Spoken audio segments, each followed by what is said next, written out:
আসসালামু আলাইকুম। আতকিয়া আদিবা চৌধুরী স্বাগত জানাচ্ছি এনটিভির দেশের খবরে।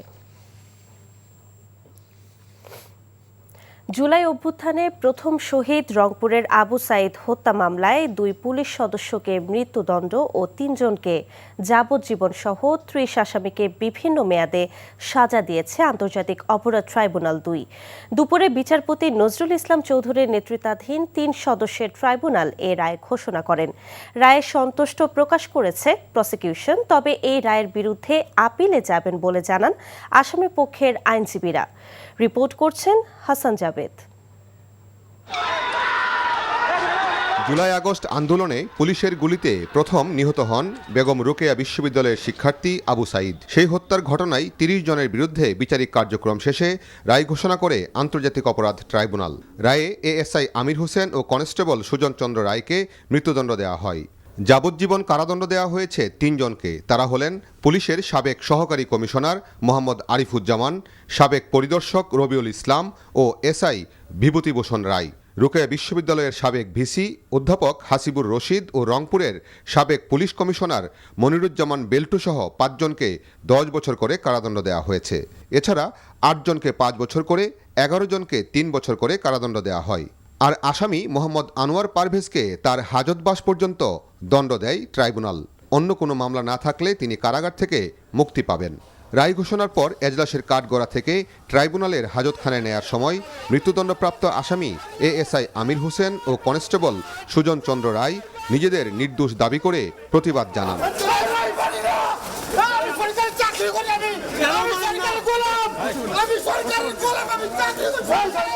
এই মামলায় যাবজ্জীবন সাজাপ্রাপ্ত 3 আসামি সহ 24 জন মামলার শুরু থেকে পলাতক আছেন। রায়ের প্রতিক্রিয়ায় চিফ প্রসিকিউটর আমিনুল ইসলাম বলেন, তথ্যউপাত্ত ও সাক্ষ্যের মাধ্যমে তারা প্রমাণ করতে পারায় কোনো আসামি খালাস পাননি। পূর্ণাঙ্গ রায় হাতে পাওয়ার পর আসামিদের কারোর সাজা বাড়ানোর সুযোগ থাকলে আপিল করার কথাও জানান তিনি। 2 জনের মৃত্যুদণ্ড হয়েছে, 3 জনের যাবজ্জীবন হয়েছে। আর আমাদের যে ধরনের চার্জ ছিল তাদের ভূমিকা অনুযায়ী সেই সাজাগুলো হয়েছে বলে মনে হয়। তবে তারপরেও আমরা পূর্ণাঙ্গ জাজমেন্ট পাওয়ার পরে সেটা পর্যালোচনা করে যদি আমাদের কাছে মনে হয় যে যেসব চার্জ থেকে তাদেরকে অব্যাহতি দেওয়া হয়েছে সেইগুলোর বিরুদ্ধে আমরা আপিল করার সুযোগ থাকলে সেগুলো পূর্ণাঙ্গ রায়ের কপি পাওয়া সাপেক্ষে আমরা সেটা সিদ্ধান্ত নেব। ভিডিও ফুটেজ দিয়ে মামলা প্রমাণ করতে সহায়তা করায় এনটিভির প্রতি কৃতজ্ঞতা জানান চিফ প্রসিকিউটর। রায় ঘোষণার সময় ট্রাইব্যুনালও এনটিভিকে ধন্যবাদ জানান। আমি প্রথমেই কৃতজ্ঞতা প্রকাশ করতে চাই আমাদের এনটিভির সেই সাংবাদিক মইনুল হক। তিনি জীবনের ঝুঁকি নিয়ে তার ক্যামেরাম্যান সহ এই ভিডিও ফুটেজ ধারণ করার কারণেই এই নির্মম হত্যাকাণ্ডটি সারা দুনিয়ার মানুষ, সারা পৃথিবী দেখতে পেয়েছিল।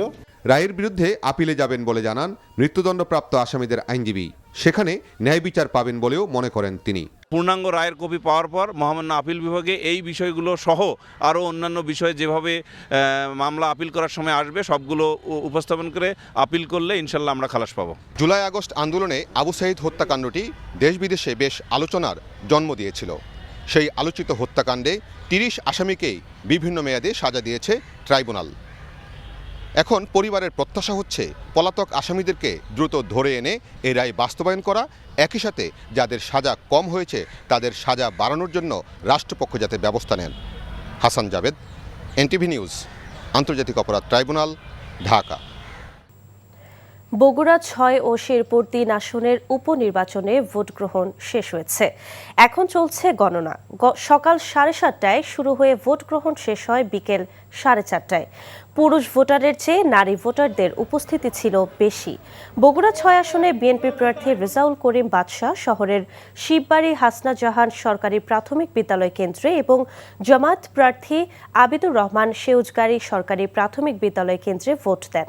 দুপুরের দিকে ফলাফল শিটে অগ্রিম স্বাক্ষর নেয়ার অভিযোগ করেন জামাত প্রার্থী। পরে জেলা নির্বাচন অফিস থেকে নতুন ফলাফল শিট দেয়া হয়েছে।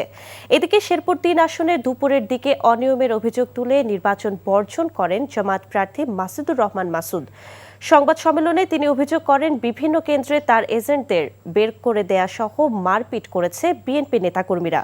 দুটি কেন্দ্রে জাল ভোট দেওয়ার প্রচেষ্টায় বিএনপির কয়েক সমর্থককে আটকের একই অভিযোগে বিএনপির এক জামাত নেতাকে আটক করে পুলিশে দেয়া হয়। বগুড়া ৬ আসনের ভোট গ্রহণের খবর জানতে যাচ্ছি, সেখানে আছেন আমাদের সহকর্মী আতিকুর রহমান সোহাগ। সোহাগ, ভোট গ্রহণ তো শেষ হয়েছে, এখন গণনা কি শুরু হয়েছে কিনা আমাদের জানাবেন।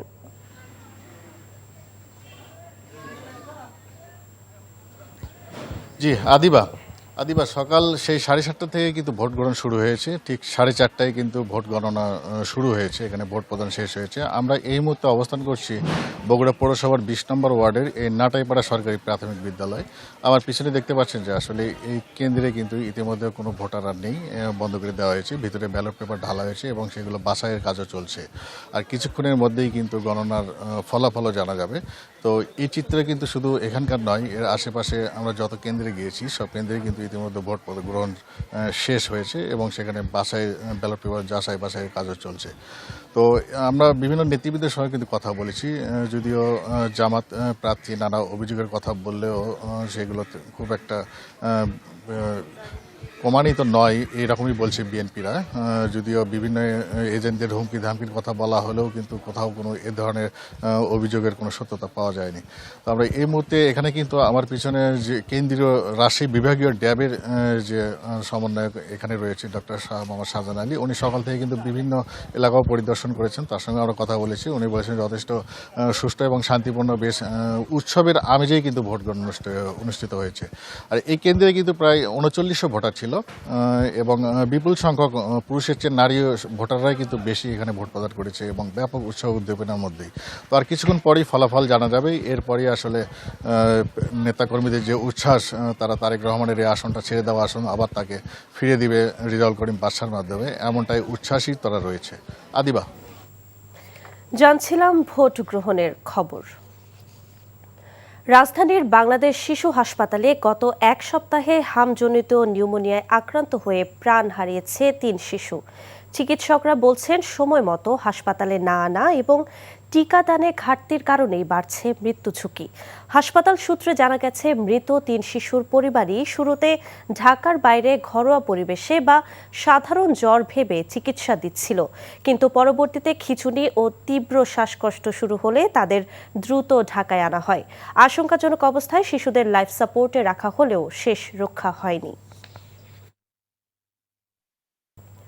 দুবাই প্রবাসী কুমিল্লার শাহ আলমের মৃতদেহ তার বাড়িতে ফিরেছে। স্বজনদের আহাজারিতে ভারী হয়ে উঠেছে পরিবেশ। পরিবারের সচ্ছলতা ফেরাতে 1 যুগ আগে সংযুক্ত আরব আমিরাতের দুবাইয়ে পাড়ি জমিয়েছিলেন কুমিল্লার ব্রাহ্মণপাড়া উপজেলার শাহ আলম ভূঁইয়া। গত 1 এপ্রিল সংযুক্ত আরব আমিরাতের ফুজাইরা অঞ্চলে ইরানের সাথে ইসরায়েল আমেরিকার যুদ্ধকালে একটি ভূপাতিত ড্রোনের ধ্বংসাবশেষ তার কর্মস্থলে এসে পড়লে ঘটনাস্থলেই মৃত্যু হয় তার। 4 সন্তানের জনক শাহ আলমের মৃতদেহ আজ বিকেলে গ্রামের বাড়িতে পৌঁছায়। এ সময় তার স্ত্রী, 2 ছেলে ও 2 মেয়ের আহাজারিতে ভারী হয়ে ওঠে পরিবেশ। 1,28,00,000 করদাতার মধ্যে মাত্র 45 লাখ মানুষ রিটার্ন জমা দেন উল্লেখ করে জাতীয় রাজস্ব board NBR chairman Abdur Rahman Khan বলেছেন, বাকিদের খুঁজে বের করা হবে। সকালে চট্টগ্রাম সার্কিট হাউসে বিভাগীয় প্রশাসন আয়োজন করে প্রাক বাজেট মতবিনিময় সভা। কর আদায়ের আওতা বাড়ানোর পাশাপাশি কর দেওয়ার জন্য সাধারণ মানুষকে উৎসাহিত করতে আরও বেশি পরিকল্পনা নেওয়ারও আহ্বান জানান সরকারি কর্মকর্তারা। এনবিআর চেয়ারম্যান বলেন, দেশে বিপুল সংখ্যক করদাতার তালিকা যাচাই বাছাই করলে হয়তো দেখা যাবে অনেক টিআইএনধারী কর দেওয়ার মতো অবস্থায় নেই। এ কারণে যাচাই বাছাই করে সঠিক তালিকা হলে রাজস্ব আরোহণে আরও সচ্ছলতা আসবে বলে জানান তিনি। বরিশালে মহানগর ছাত্রদলের নতুন কমিটির দাবিতে সড়ক অবরোধ করে বিক্ষোভ করেছে ছাত্রদল নেতাকর্মীরা। দুপুরে সদর হাসপাতালের সামনে থেকে এই বিক্ষোভ কর্মসূচি শুরু করে তারা। মিছিলটি শহরের বিভিন্ন সড়ক প্রদক্ষিণ করে অশ্বিনী কুমার হল চত্বরে এসে শেষ হয়। এ সময় তারা রাস্তা অবরোধ করে বিক্ষোভ কর্মসূচি পালন করে।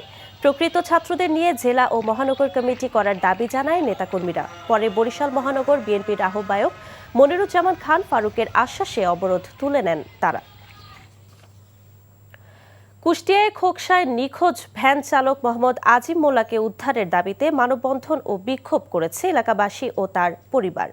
দুপুরে খোকসা বাসস্ট্যান্ডে মানববন্ধনে আজিমের স্ত্রী, ছেলে, মেয়ে সহ পরিবারের সদস্য ও এলাকার শতাধিক নারী পুরুষ মানববন্ধনে অংশ নেন। পরে একটি বিক্ষোভ মিছিল খোকসা উপজেলা চত্বরে গিয়ে সংক্ষিপ্ত সমাবেশ করে। এ সময় আজিমের পরিবারের সদস্যরা দাবি করেন, জমি নিয়ে বিরোধের জেরে পার্শ্ববর্তী আব্দুল মান্নানের পরিবারের লোকজনের সাথে আজিমের বিরোধ চলছিল। ৩ এপ্রিল সন্ধ্যার পর খোকসা বাসস্ট্যান্ড থেকে নিখোঁজ হন ভ্যান চালক আজিম। বিজু, সাংরাই, বৈশু, বিশু, বিহু উপলক্ষে আনন্দ ও উন্মাদনায় রাঙামাটি ও খাগড়াছড়িতে অনুষ্ঠিত হল বর্ণাঢ্য শোভাযাত্রা। প্রতি বছর এই শোভাযাত্রার মাধ্যমে মূলত বৈশাখের আনুষ্ঠানিকতা শুরু হয়। সকালে সভায় বাংলাদেশ আদিবাসী ফোরাম পার্বত্য চট্টগ্রাম অঞ্চলের সভাপতি প্রকৃতি রঞ্জন চাকমার সভাপতিত্বে অনুষ্ঠানের উদ্বোধন করেন রাঙামাটি পার্বত্য জেলা পরিষদের চেয়ারম্যান কাজল তালুকদার। এদিকে পাহাড়ে বর্ষবরণ উৎসব উপলক্ষে খাগড়াছড়িতে ত্রিপুরা সম্প্রদায়ের বৈশ্য শোভাযাত্রা ও ডিসপ্লে প্রদর্শিত হয়েছে। শোভাযাত্রাটি টাউন হল মাঠ থেকে শুরু হয়ে শাপলা চত্বর ঘুরে সরকারি কলেজ মাঠে এসে শেষ হয়।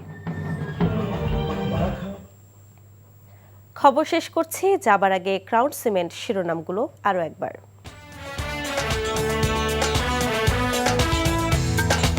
শহীদ আবু সাইদকে হত্যার দায়ে এএসআই আমির ও কনস্টেবল সুজনের মৃত্যুদণ্ড, 3 জনের যাবজ্জীবন। উপনির্বাচনে বগুড়ায় শান্তিপূর্ণ ভোট, অনিয়মের অভিযোগে শেরপুরে বর্জন জামায়াতের। হামে 24 ঘন্টায় 7 জনের মৃত্যু, টিকাদানে ঘাটতি, সময় মতো হাসপাতালে না আনায় বাড়ছে মৃত্যু ঝুঁকি। জ্বালানিবাহী জাহাজ আসায় কিছুটা স্বস্তি, গাইবান্ধায় পেট্রোল নিতে আসা 2 বাইকারকে ছুরিকাঘাত।